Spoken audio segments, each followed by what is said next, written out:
Já começo esse vídeo com uma super novidade.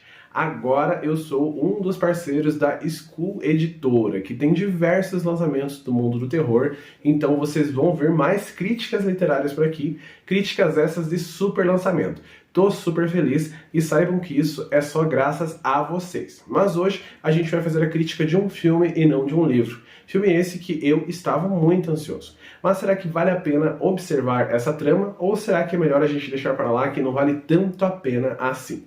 Peço para que você se inscreva nesse canal, é muito importante a tua presença por aqui. Curta esse vídeo se você gostou dele e compartilhe com seus amigos, principalmente aquele amigo que gosta de uma crítica sincera.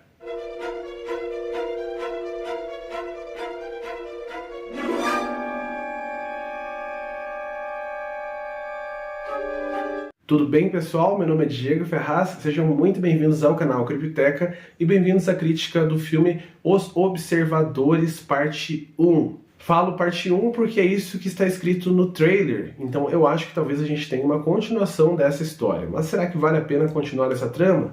Vou contar para vocês daqui a pouquinho.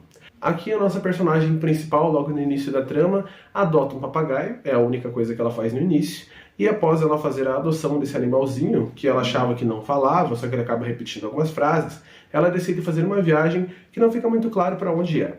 E nessa viagem ela acaba parando em meio a uma floresta quando o carro dela estraga. E ela decide entrar na floresta porque ela vê uma espécie de luz lá no fundo que talvez seja a sua ajuda. Só que quando ela chega lá, ela não consegue mais sair porque ela fica perdida. Tão perdida que ela aceita um convite meio que desesperado de uma senhora com uma cara completamente ensandecida para entrar em uma espécie de casa de vidro. Ao chegar lá, ela conhece outras 3 pessoas que começam a explicar algumas regras muito estranhas. Regras essas que dizem que ela não pode sair à noite daquela casa onde ela está, que é uma espécie de bunker, porque há alguns seres observando. Seres esses que ela não sabe se são monstruosos ou se são seres humanos. Aí fica essa questão.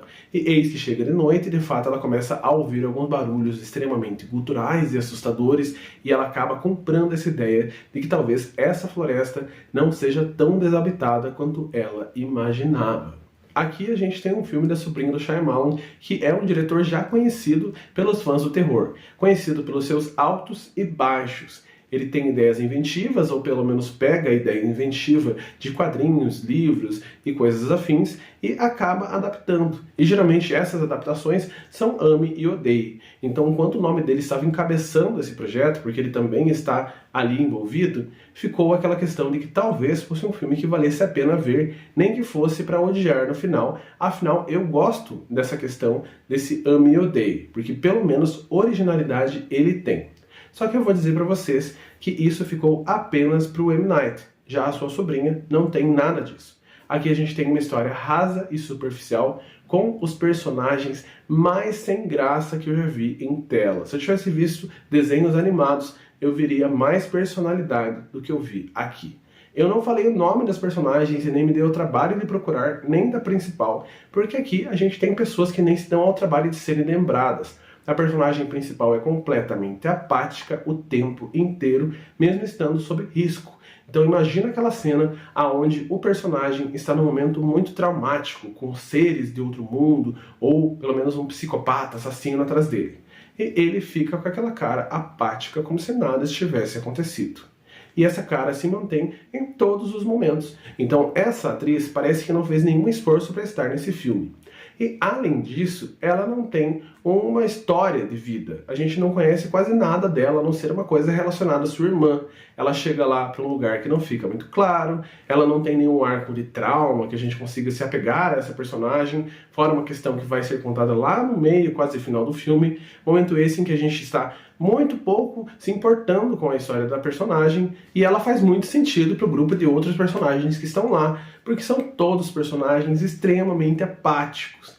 A questão do grande mistério de quem são os observadores é o que está segurando o trailer do começo ao fim. E vou dizer para vocês que se você quer ver trailer tenso, veja apenas o trailer de fato, porque ali é um compilado de fato das melhores cenas. Aqui a gente tem um filme que é chato, verborrágico, com várias frases, várias falações sem sentido, regras que surgem do nada, e tem esses seres que vão ser trazidos à tona, não no fim do filme, mas no meio do filme, para acabar com o clímax total, e a gente fica apenas com os personagens. o filme ainda tenta se delongar um pouquinho depois que ele dá a sua grande revelação, só que aí eu já tinha perdido o interesse, já estava achando muito chato, e de fato foi mais chato ainda a continuação dessa trama. Eu esperava muito e eu recebi quase nada. Então, se você está esperando um filme bom, não veja esse filme. Caso esse filme esteja no cinema próximo à tua cidade, não vá, porque não assusta nenhuma criança de 3 anos de idade. Porque aqui nem a questão da trilha sonora consegue ser impactante, e muito menos os seres, ou assassinos, ou saiba lá quem está observando. Eu confesso a vocês que eu não tenho a mínima ideia como vai ser a continuação dessa trama, porque eu espero que ela nem exista. Mas caso ela exista, eu digo a vocês que dificilmente eu serei o observador dessa continuação.